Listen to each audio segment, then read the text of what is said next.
Bonjour à toutes et à tous, j'espère que vous allez bien.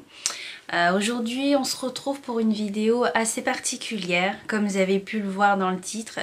Je vais aborder en fait aujourd'hui un sujet avec vous qui me touche particulièrement puisque voilà, je l'ai vécu.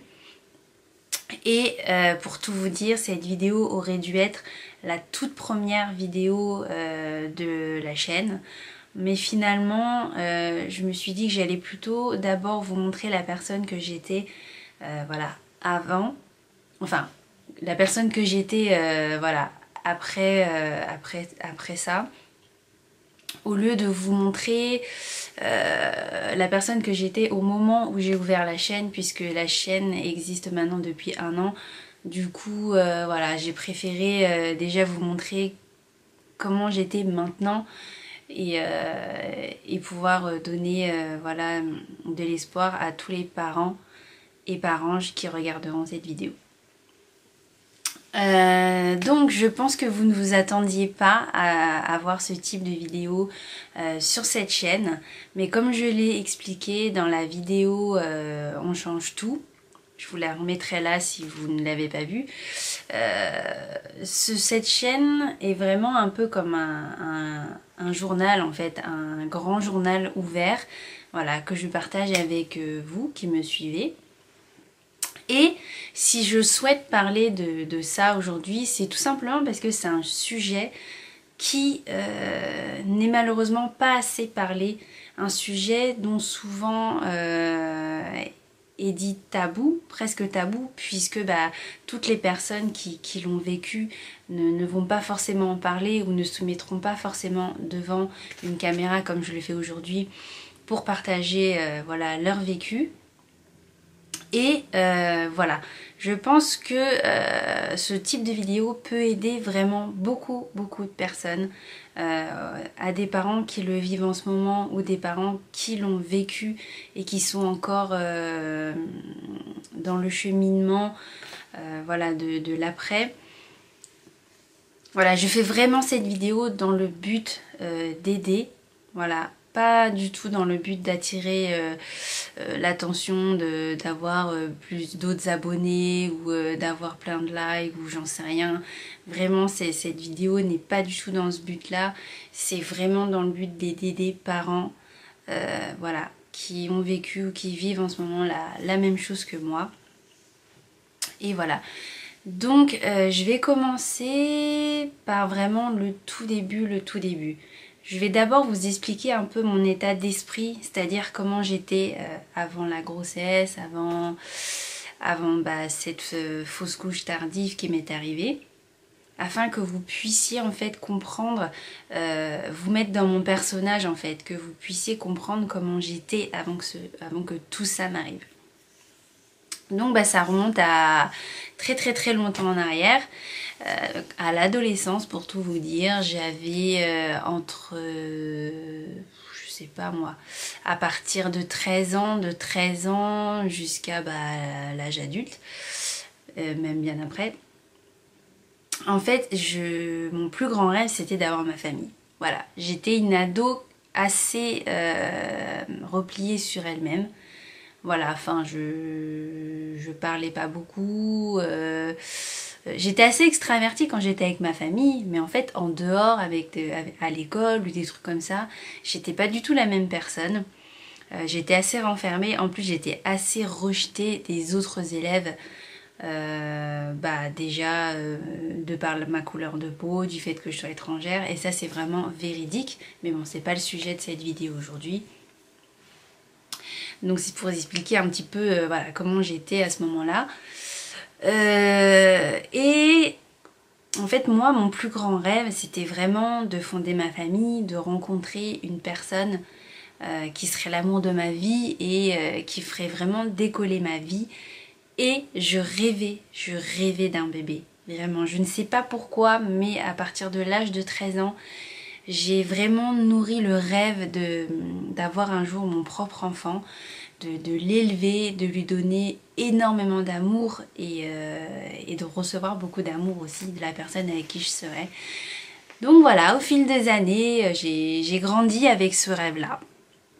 avec ce rêve-là et comment vous dire, en même temps que je grandissais, il faut dire que la société, et ça c'est vraiment vrai, la société m'a enveloppée dans une bulle qui m'a fait penser qu'en fait être enceinte c'est ce qu'il y a de plus merveilleux au monde.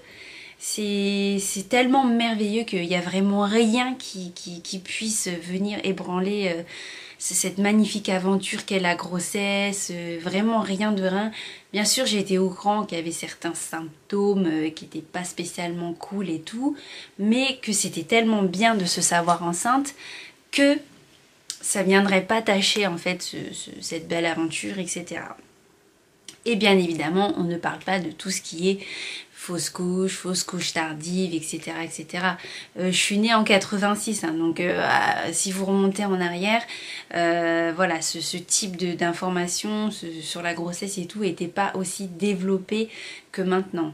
Donc j'étais, voilà, une ado qui grandissait avec ces idées-là. Et voilà, un jour j'ai rencontré l'amour de ma vie, donc mon mari Léon avec qui voilà, on est mariés depuis 3 ans maintenant. On était dans une année vraiment parfaite. Quand je vous dis une année parfaite, c'est que cette année-là, donc en 2015, on s'est fiancés. Ensuite, on a acheté un appartement, donc on a déménagé. On a acheté une voiture également. Puis, on s'est mariés donc en août 2015. On n'était pas dans l'objectif forcément de faire un enfant tout de suite, mais on s'était dit, on a des situations stables tous les deux, on a une relation qui est absolument parfaite, donc on n'a aucune raison de ne pas garder un bébé si jamais ça arrivait. Mais on ne provoquerait pas la chose non plus. Et arriva ce qui arriva. Je suis tombée enceinte en juin 2015, donc quand je l'ai appris, j'étais déjà assez avancée dans la grossesse puisque j'arrivais à la fin du premier trimestre quasiment. Je ne m'en étais pas rendu compte avant. Et à ce moment-là, quand j'ai su que j'étais enceinte, j'étais traversée en fait d'un sentiment mais de joie énorme. J'étais la plus heureuse. Vraiment, comme je vous disais avant, c'était mon rêve. Donc mon rêve était en train de se réaliser. Donc j'étais vraiment la plus heureuse de toutes les femmes, j'étais vraiment comblée. Et donc voilà, je me suis empressée de le dire à ma famille, mes amis, tout ça. Enfin, j'étais vraiment trop heureuse. Avec mon chéri, on était trop heureux. Et voilà. Donc à partir de là, tout va bien. Donc qu'est-ce que je raconte? Donc comme je vous disais, on venait d'acheter un appartement. Et on a emménagé dans cette nouvelle ville où on est maintenant. Donc forcément, pas de gynéco, pas de médecin traitant, rien du tout puisque nous sommes nouveaux dans cette ville. Donc ce que j'ai fait, c'est que je me suis adressée à l'hôpital le plus proche de chez moi. Je me suis présentée avec mon mari, j'ai expliqué la situation. Et comment vous dire, j'ai été confrontée à une situation qui est vraiment pas normale puisque je suis tombée sur des femmes, voilà, au secrétariat gynécologie, hautaines. Vraiment, des personnes qui m'ont prise pour une imbécile en fait. Parce que ça se voyait dans le langage corporel, dans leur façon de me regarder, de me répondre, le ton qu'elles mettaient et tout, qu'en fait elles en avaient rien à faire de moi, de ma situation. C'était pas leur problème. Tout ce qu'elles ont su me dire, c'est que en fait, tous les médecins étaient saturés en termes de patients, qui prenaient pas de nouveaux patients, et que du coup, j'ai qu'à m'adresser à un gynéco extérieur. Donc je leur ai dit, écoutez, moi il n'y a pas de problème, si vous voulez pas me prendre ici, est-ce que vous avez quelque chose, une liste? Parce que comme je vous ai expliqué, je viens d'arriver dans la région, donc je connais personne, pas de médecin. Donc la meuf, elle était assez... ça se voyait que je l'embêtais en fait. Ça se voyait que j'étais pas du tout intéressante pour elle, enfin bref. J'étais vraiment exaspérée quand je voyais leur attitude. Donc elle m'a filé une liste avec plusieurs gynécos. Elle a dit, vous vous adressez à l'un d'eux. Aïe, je me suis fait mal. Vous vous adressez à l'un d'eux et puis voilà, la grossesse se passera bien. Et puis on se reverra pour le suivi à l'hôpital pour votre dernier trimestre. Après j'ai dit ah d'accord, ok, enfin bref j'étais blasée, j'ai pris sa liste, je suis partie. Et dans cette liste il y avait un gynéco qui était à 5 minutes à pied de chez moi. Donc 5 minutes à pied de chez moi, pour moi c'était parfait puisque à ce moment-là je venais tout juste d'avoir mon permis. J'étais pas encore à l'aise pour me balader seule sur les routes.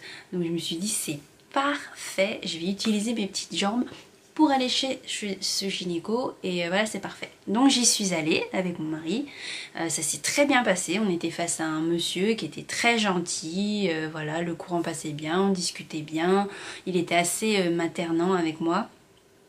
Voilà, on a fait une échographie, il m'a dit que j'étais quasiment à la fin du premier trimestre et que ça se passait très très bien, que le bébé était bien développé, que tout allait bien, etc. Donc moi à ce moment-là, comment vous dire, tout allait bien pour moi. J'avais pas encore de symptômes, je me sentais très bien, j'étais très épanouie autant dans ma vie professionnelle que ma vie personnelle. Donc bah voilà, pour moi tout était parfaitement normal. Donc après cette consultation, moi j'ai continué à vivre normalement, voilà. Ce qu'il faut savoir c'est que côté professionnel, j'étais à un moment de ma vie où en fait j'étais obsédée par le travail. J'avais beaucoup de responsabilités et en fait je prenais vraiment à cœur mon poste et je souhaitais qu'une chose, c'était de réussir, de prouver ce que je valais, même si j'avais déjà prouvé depuis longtemps, mais quand on commence à être dans ce type, enfin, dans cet état d'esprit là, on en veut toujours plus, on veut toujours grimper, graviller. Ah je vous l'ai pas dit mais j'étais responsable manager de magasin adjoint. Donc voilà, j'avais pas mal de responsabilités, diriger des équipes et tout. Et enfin voilà, mon équipe comptait sur moi et du coup j'avais vraiment beaucoup de travail. Je faisais beaucoup d'heures supplémentaires. Je me levais tôt le matin, j'entrais très tard le soir. C'est arrivé à plusieurs reprises que je rentre entre minuit et 1h du matin, ou alors le plus tôt que je rentrais, souvent c'était 20h30, 21h, quelque chose comme ça. Donc voilà, pour une personne qui est enceinte, on peut dire que je me ménageais pas forcément. Et en plus, je travaillais dans un magasin qui était vraiment très grand, sur 3 étages. Il faisait 300 mètres carrés, je crois, si je me souviens bien. Et voilà, enfin, ça demande beaucoup d'énergie. Donc bah voilà, je travaillais et arrivé un moment où j'ai commencé à me sentir très fatiguée. Vraiment très fatiguée. Et j'avais énormément de nausées aussi. Mais quand je vous dis des nausées, c'est que je savais que j'allais en avoir, mais autant je pensais pas. Je pensais pas autant parce que je supporte les nausées en général, mais là c'était vraiment insupportable. J'en avais du matin au soir, au lever, au coucher, pendant la nuit. Ah, c'était horrible. J'avais des vomissements. Je vomissais 3 à 4 fois par jour. C'était très difficile physiquement et ça m'atteignait aussi moralement, au point que en fait mon cerveau il a fait des blocages sur des choses. Par exemple quand j'allais chez un ami, un ancien ami maintenant, quand on allait chez eux, bah ça arrivait très souvent, très régulièrement que je vomisse en fait dans leur WC. Et du coup, à chaque fois que je voyais leur WC, la porte de leur WC, c'était automatique, j'avais envie de vomir. Du coup, on a carrément arrêté d'aller chez eux parce que moi, j'ai dit à mon mari, j'ai dit si chaque fois que je vois leur porte, ça me donne envie de vomir, donc je veux plus aller chez eux. Donc pour vous dire que ça a commencé à aller vraiment loin dans la tête. Et pareil, j'avais fait une fixette aussi sur les vitamines de grossesse.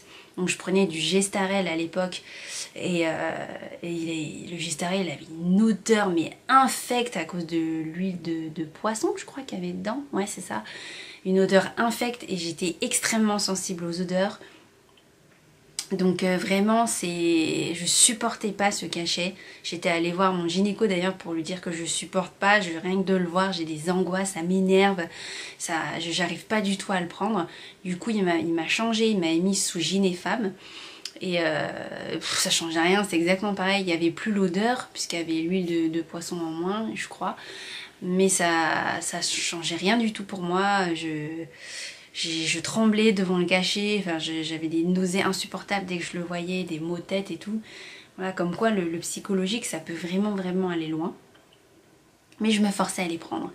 Il me disait, vous devez les prendre au moins jusqu'à la fin de votre premier trimestre.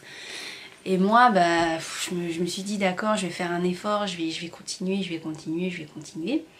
Donc c'était vraiment difficile pour moi. Donc j'ai commencé à me mettre de temps en temps en arrêt de travail parce que je n'en pouvais plus, c'était trop dur pour moi physiquement. Jusqu'au moment où on s'est mariés en août. Voilà, le 1er août 2015, on s'est mariés. Et après le mariage, quand je suis revenue, j'ai commencé à avoir des douleurs. Des douleurs en fait localisées au niveau de l'aine, au niveau de l'aine sur les côtés là. Et ça piquait, ça faisait comme des décharges. Et donc j'ai regardé rapidement sur internet et visiblement c'était apparemment des douleurs de ligaments, voilà c'est ça, des douleurs de ligaments. Donc bah, les douleurs de ligaments, je me suis dit ouais bah ça doit être ça ou je sais pas. Sauf que plus les jours passaient et plus je trouvais ça vraiment pas normal parce que en fait ça devenait douloureux. C'était plus des gènes mais ça devenait douloureux et selon ce que j'avais lu sur internet, les douleurs de ligaments ça ne fait pas mal, c'est juste gênant mais ça ne fait pas mal. Donc je suis allée voir mon gynéco. Parce que voilà, toute patiente normale aurait fait ça, je pense, puisque ça commençait à m'inquiéter.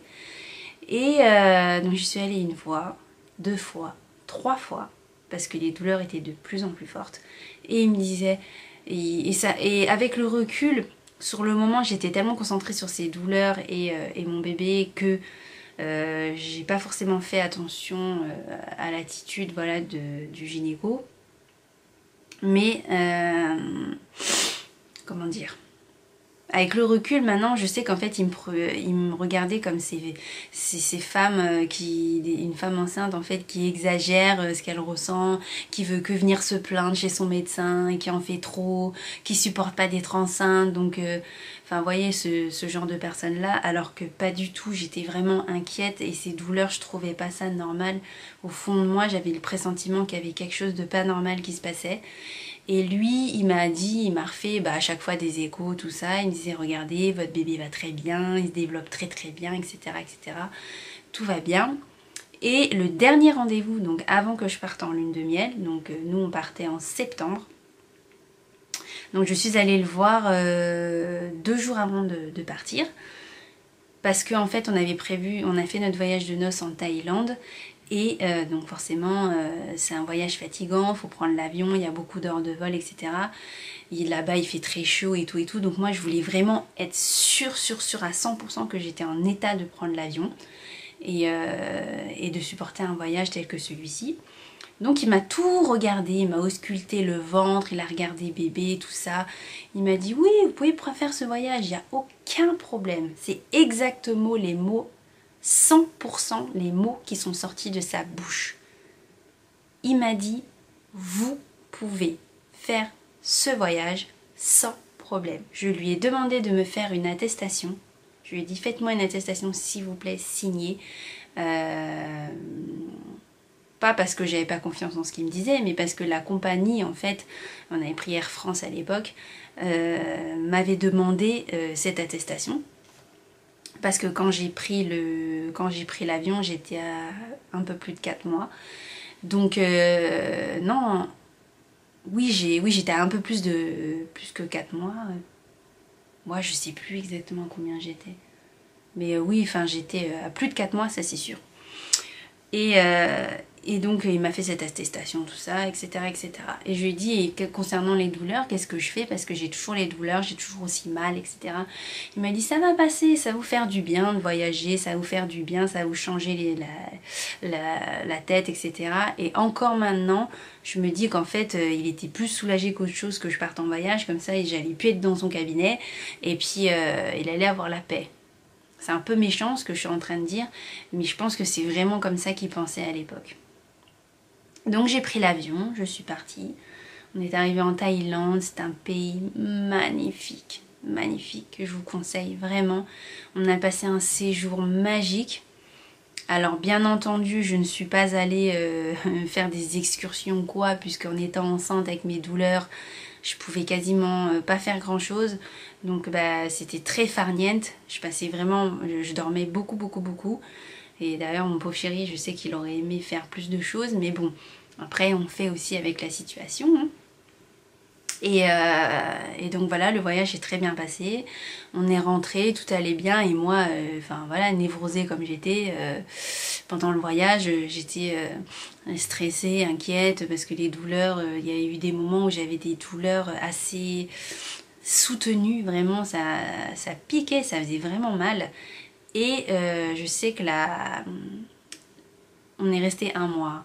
Et la dernière semaine, avant de rentrer à la maison, j'ai commencé à voir mon ventre en fait se durcir assez longuement. Donc quand je dis assez longuement, c'est pas pendant 5-10 minutes, hein.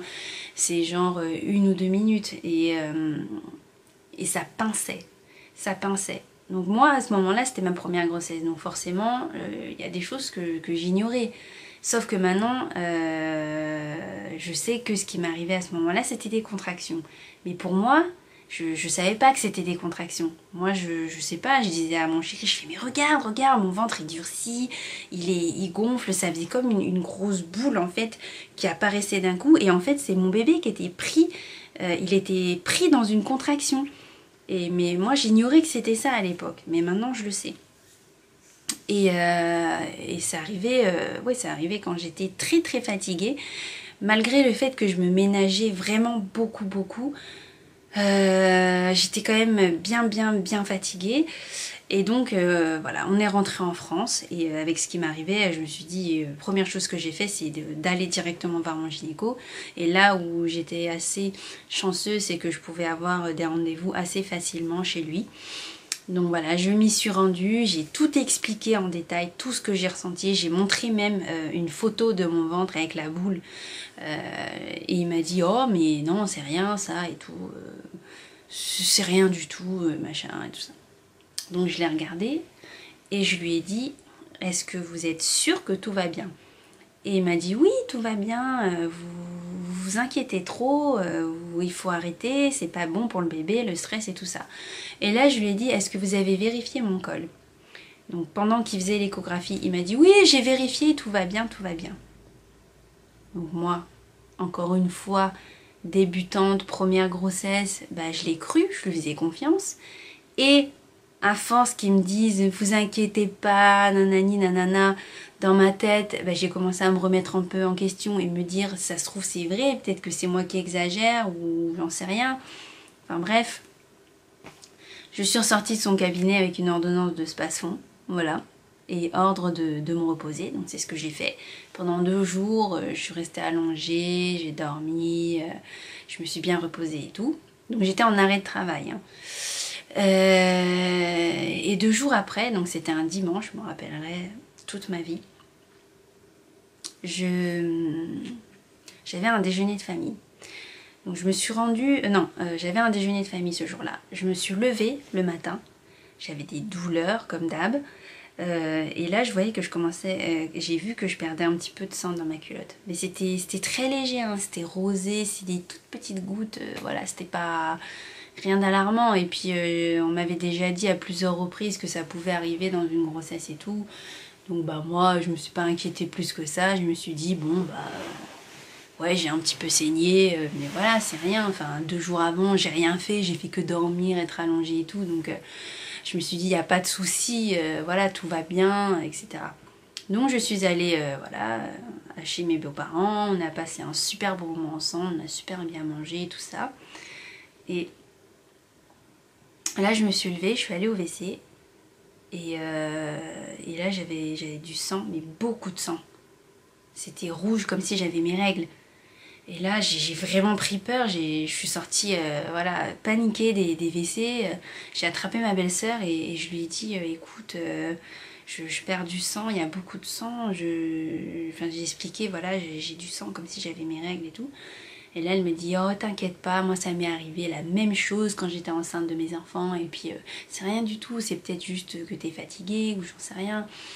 Après je lui dis oh mais non je suis pas rassurée, qu'est-ce que je dois faire et tout. Il m'a dit t'inquiète pas, on va appeler les urgences gynéco et on va voir ce qu'ils nous disent. Donc j'ai appelé les urgences gynéco donc, de l'hôpital où je m'étais rendue la première fois. Ils m'ont dit de venir tout de suite. Ils m'ont dit venez tout de suite, quand vous arrivez vous montez direct, vous n'allez pas à l'accueil, c'est moi qui vous accueillerai. Donc avec mon chéri on a pris la voiture et on est parti. On est arrivé vraiment pas longtemps. Normalement on met une demi-heure entre chez mes beaux-parents à chez moi. Et là, allez, sans vous mentir, on a mis 10 minutes. Parce que j'avais des douleurs et que je saignais et on était flippés avec mon chéri. Donc on est vite allé à l'hôpital. Donc on est arrivé au service des urgences gynéco. J'ai été prise en charge tout de suite. Donc je suis tombée sur une sage-femme qui était très gentille, très douce. Elle a commencé à me dire oh vous inquiétez pas c'est sûrement rien etc.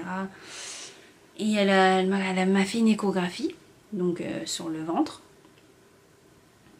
Et là je vois qu'elle dit rien.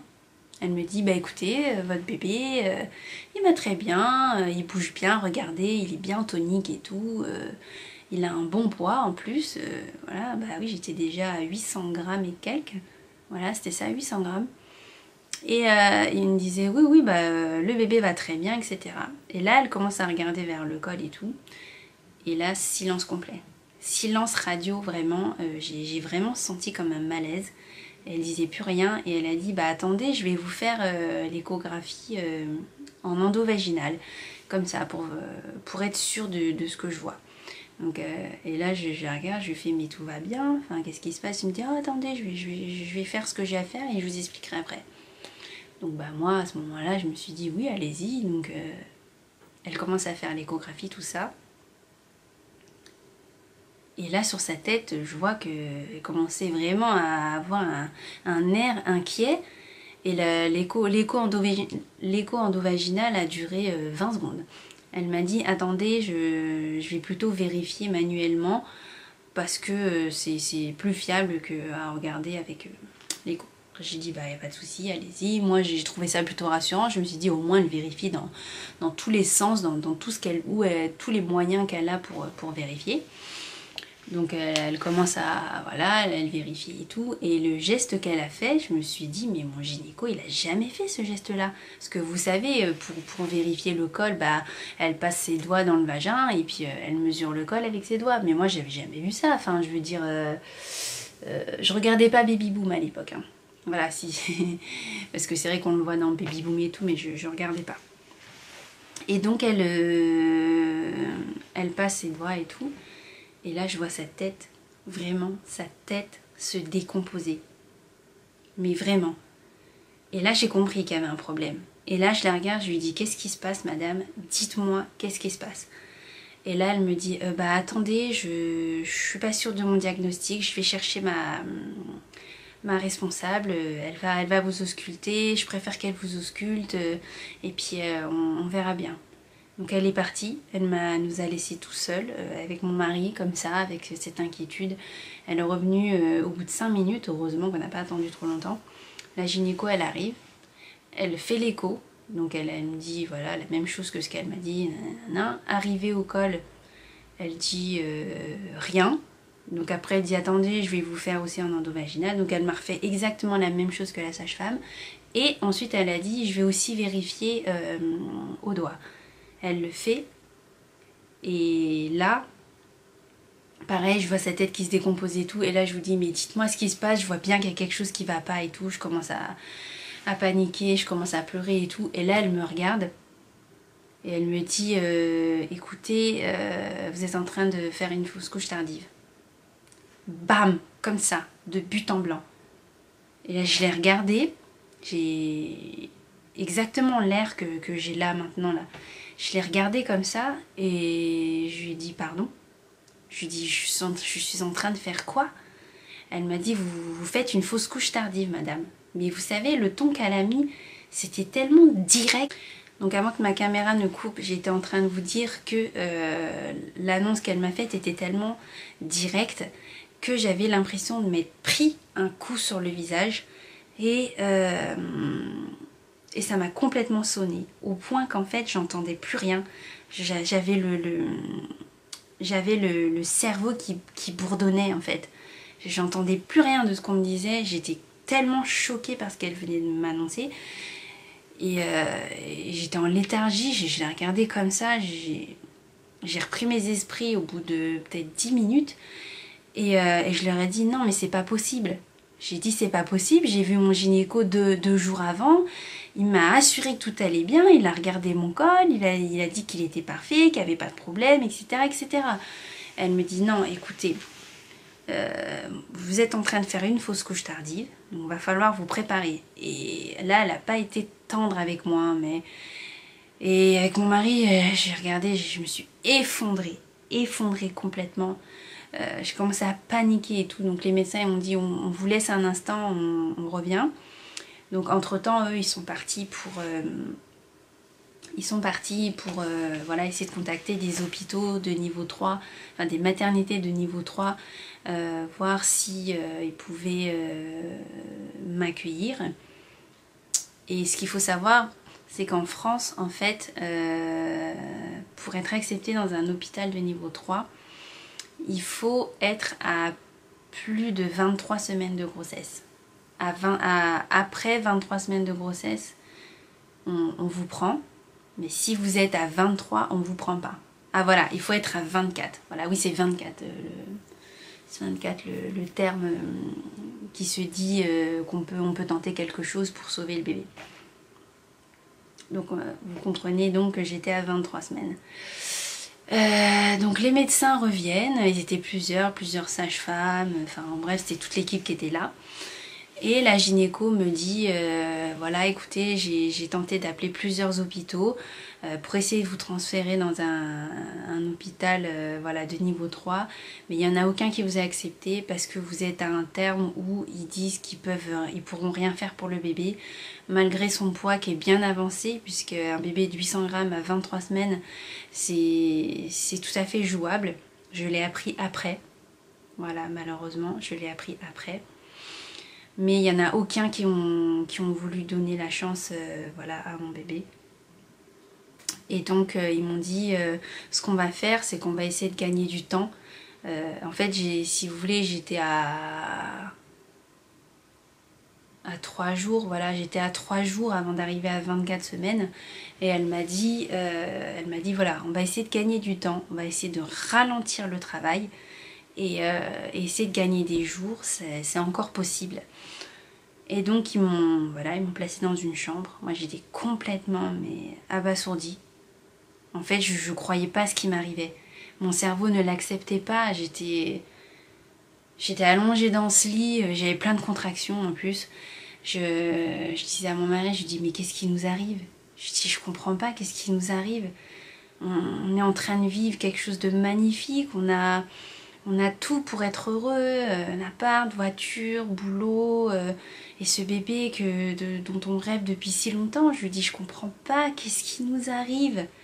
Qu'est-ce qui nous arrive? Je comprends pas, j'étais complètement désemparée, je voulais pas du tout accepter ce qui était en train de se passer.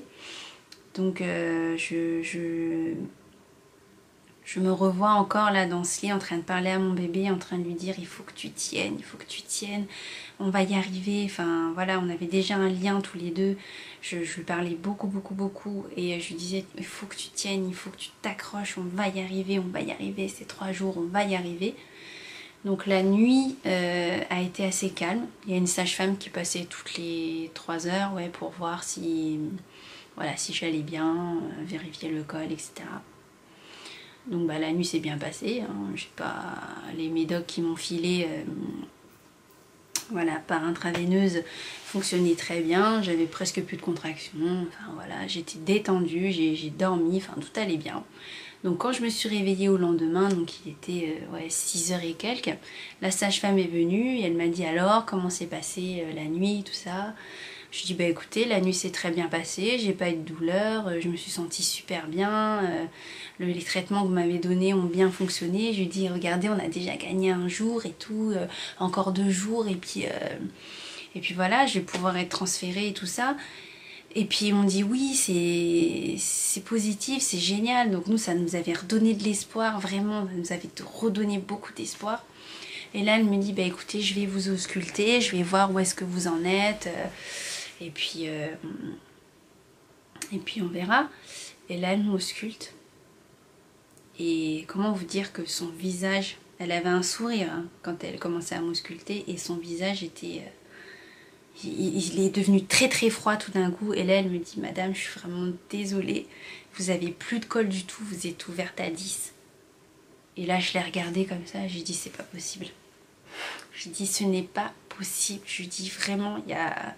Le malheur est contre moi. Je comprends pas. J'ai dit, comment après une nuit comme je viens de passer, calme, paisible, où j'ai senti aucune contraction, aucune douleur, comment ça a pu arriver? Vraiment, j'étais complètement désemparée. J'ai attrapé la sage-femme par le bras. Je lui ai dit... qu'est-ce qui va se passer pour mon bébé? Et elle m'a dit, madame, vous savez très bien, on vous l'a déjà expliqué, on ne pourra rien faire pour votre bébé, il va falloir le laisser partir et tout ça. Et là, j'ai complètement paniqué total. Je me suis mise à hurler, à pleurer, à leur dire non, je veux pas et tout, je veux pas, j'accoucherai pas, etc. Et j'avais quelque chose qui, voilà, ça poussait vraiment fortement, voilà, au niveau du vagin, tout ça. Donc je leur dis, mais attendez, j'ai envie d'aller au WC, il faut que j'aille au WC, j'ai envie de faire pipi, etc. Elle m'a accompagnée jusqu'au WC. Et là, clairement, j'ai senti comme quand le bébé allait sortir, quoi. J'ai eu vraiment le sentiment qu'il allait sortir là, maintenant. Et je leur ai dit, ça pousse. Et là, elle m'a jetée sur une chaise roulante. Elle a couru dans les couloirs, elle a dit vite, en salle d'accouchement, vite. Mais vraiment, ça s'est passé comme dans un film, on aurait dit. Donc voilà, après il arriva ce qu'il arriva. J'ai accouché. J'ai accouché d'un magnifique bébé. L'accouchement a été extrêmement difficile puisque étant donné que j'étais ouverte à 100%, j'avais pas droit à la péridurale, puisque la péridurale aurait servi à rien à ce moment-là. Il a duré assez longtemps, l'accouchement a duré, je ne saurais même pas vous dire, 40, 50 minutes, je sais pas, ça a duré très très longtemps. Pour moi, ça a duré une éternité. J'ai eu des douleurs atroces. J'ai eu extrêmement mal et je savais très bien qu'au bout du bout, j'aurais plus mon bébé.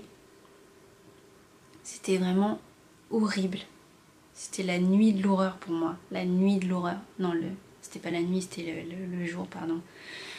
J'étais complètement épuisée et moi je pensais qu'à une chose, c'était à mon bébé. Parce que pendant l'accouchement, je le sentais, mon bébé, il bougeait. Il bougeait un peu comme s'il me disait, je vais pas sortir, maman. Je vais rester avec toi, je vais tenir, on va y arriver, je vais rester avec toi. Je suis désolée, mais cette partie-là, c'est la plus difficile pour moi. Et donc après l'accouchement, je suis restée 4 heures en observation dans la salle. Donc ils m'ont fait les soins et tout ça. Et moi, je pensais qu'à une chose, c'était mon bébé. Donc je leur ai dit, je veux voir mon bébé, je veux voir mon bébé. Je leur ai dit au moins peut-être une centaine de fois. Et on aurait dit qu'ils n'avaient pas envie de me l'amener, qu'ils n'avaient pas envie que je le voie, ou j'en sais rien. Mais moi je leur ai dit, je veux mon bébé, vous allez m'emmener mon bébé. Et tout de suite, j'ai vraiment insisté. Et donc je pense que l'infirmière ou la sage-femme, je sais plus, voulait me protéger et essayer de gagner du temps pour voilà, attendre que je me sente mieux et tout. Mais j'étais tellement bouleversée que voilà, je comprenais plus rien, je voulais rien entendre. Tout ce que je voulais, c'était d'être avec mon bébé, de le prendre dans mes bras et voilà. Et donc elle me l'a amené, il était dans une petite serviette blanche. Il était magnifique. Vraiment magnifique. Un magnifique bébé. parfaitement formé, avec plein de cheveux, plein de petits ongles et tout. Il était vraiment beau. Je l'ai pris dans mes bras et là je me suis effondrée totalement. Je me revois encore le prendre dans mes bras, le serrer contre moi et lui dire... et je me souviens lui avoir dit que j'étais désolée, lui avoir dit que j'étais désolée de ne pas avoir tenu, de ne pas l'avoir protégée. Je culpabilisais mais comme pas possible. Je pleurais toutes les larmes de mon corps. Et je lui ai dit que je l'aimais de tout mon cœur,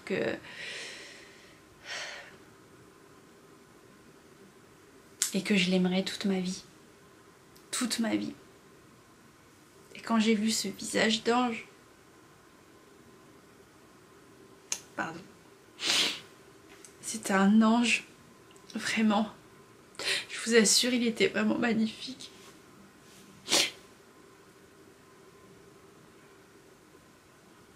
Il avait un air très apaisé. Très apaisé. Un peu comme s'il voulait me dire... Maman, ne t'inquiète pas, pour moi tout va bien, je vais bien.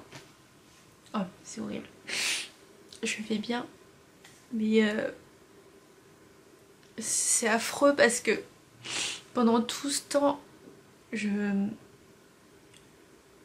où je nourrissais ce rêve d'avoir un bébé, tout ça, avec l'homme de ma vie, au final, au lieu de donner la vie, j'ai donné la mort. Et ça, c'est ce qu'il y a de plus difficile à accepter. Parce que, avec le recul, je sais qu'il y a beaucoup de choses que j'aurais pu faire. Il y a beaucoup de choses que j'aurais pu faire pour essayer de gagner du temps. Et probablement que si je l'aurais fait... Enfin, voilà, bref. Même si on me dit que c'est pas de ma faute... il y a toujours une part de faute, voilà, de la maman, c'est-à-dire moi qui le portais, moi qui était censée le protéger, et je ne l'ai pas protégé comme il faut.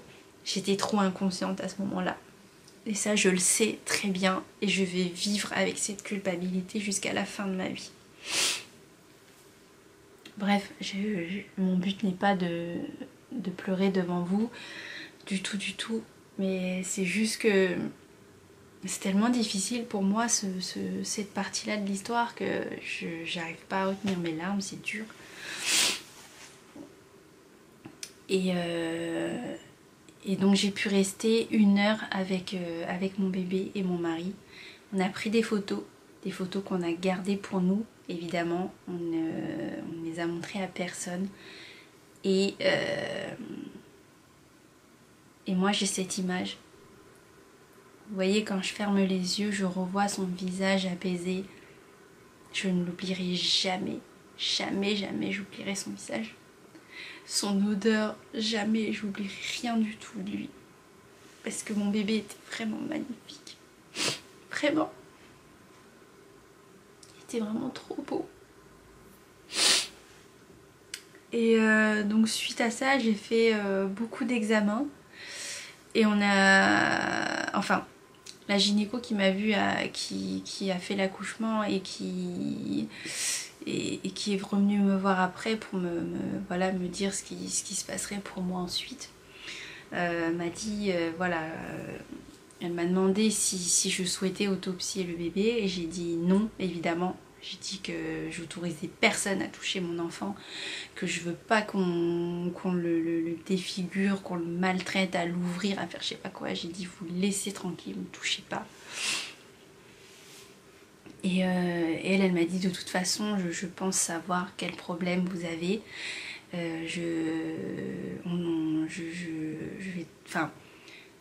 On touchera pas à votre bébé et on se revoit dans tant de temps, etc. Donc ensuite, moi j'ai pu aller voir mon bébé au funérarium. Je suis restée longuement avec lui. Je lui ai chanté des chansons, des berceuses. Parce que dans les traditions malgaches, quand une personne décède, on lui chante des chansons pour l'accompagner, pour qu'il puisse s'envoler au paradis. Et là, évidemment, nous étions seuls. Donc, avec mon mari, on lui a chanté des chansons. Je lui ai dit aussi, on a pu lui dire tout ce qu'on avait à lui dire, encore une fois. Et ça m'a vraiment brisé le cœur. Parce que c'était la dernière fois que j'ai revu mon bébé. Et ça m'a brisé le cœur parce que, bien sûr, ils se sont occupés de lui après que l'infirmière me l'ait repris dans la chambre. Ils l'ont habillé, ils lui ont mis un petit pyjama. Enfin, il était vraiment magnifique, trop mignon. Et c'était très dur pour moi de le voir comme ça parce que je me suis dit, il est tellement parfait, comment il a pu s'envoler comme ça aussi vite. Et enfin, à ce moment-là, le ciel est tombé sur ma tête. Vraiment parce que d'une aventure en fait qui était censée être magnifique, merveilleuse. Et après tout ce que j'ai subi avant, les douleurs, etc. Les symptômes difficiles et tout ce que j'avais enduré avant, ça n'a servi à rien puisque au final, le dénouement final, pardon, est horrible. Voilà. Et jamais, quand j'avais 13-14 ans et que je nourrissais ce rêve, jamais je m'étais imaginé que